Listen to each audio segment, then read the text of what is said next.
અત્યારે અમે છીએ જે વિમાન દુર્ઘટના થઈ, વિમાન જ્યાં પડ્યું તે અસરગ્રસ્ત વિસ્તારમાં. આ વિસ્તારની હાલત એટલી ભયંકર છે અત્યારે કે તમને જોઈને અંદાજો આવશે કે આ વિમાન પડ્યું ત્યારે જે બ્લાસ્ટ થયો હશે તે કેટલો ભયંકર હશે અને તેની ગરમી કેટલી ભયંકર હશે. આ એક નિર્દોષ પ્રાણીની બોડી જોઈને અંદાજો આવશે કે અંદર બેઠેલા માણસોની શું હાલત થઈ હશે. જે આ શ્વાન છે જે અવસ્થામાં હતું એ જ અવસ્થામાં આ ગરમીના કારણે ત્યાં જ ભસ્મ થઈ ગયું છે. આવી જ રીતે અંદર રહેલા પેસેન્જરો અને આજુબાજુમાં અસરગ્રસ્ત જે લોકોના મૃત્યુ થયા છે તેમની પણ ડેડ બોડીની હાલત કંઈક આવી થયેલી છે. જોઈને આંખો ભીજાઈ જાય તેવા દ્રશ્યો છે. ઠેર ઠેર વિમાનનો કાટમાળ છે.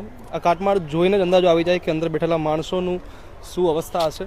એ સિવાય અહીંયાથી મળતી માહિતી મુજબ જે સામે બિલ્ડિંગ છે આખો વિસ્તાર પ્રચંડ વિસ્ફોટના કારણે એટલો ગરમ થઈ ગયો છે. આસપાસના બાંધકામો તમે જોઈ શકો છો, તેની હાલત કેટલી ખરાબ રીતે ત્યાં બાંધકામો બળી ગયા છે અને આજુબાજુની જમીન સમગ્ર તમે જોઈ શકો છો કેવી થઈ ગઈ છે.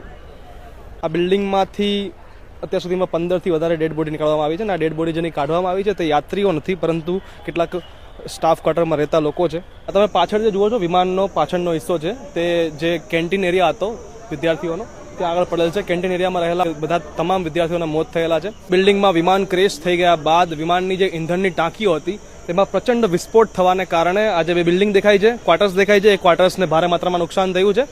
આ સિવાય કેટલાક પ્રત્યદર્શીઓનું કહેવું છે કે વિમાનના જે વિંગ્સ છે એ પડવાને કારણે રસ્તા પર સવાર વાહન ચાલકોને પણ ઈજા પહોંચી છે અને કેટલાકના મૃત્યુ પણ થયા છે. એટલે વિમાનમાં સવાર યાત્રીઓ સિવાય પણ અન્ય મૃત્યુ થયા હોવાને કારણે મૃત્યુઆંક વધવાની પૂરેપૂરી સંભાવના છે.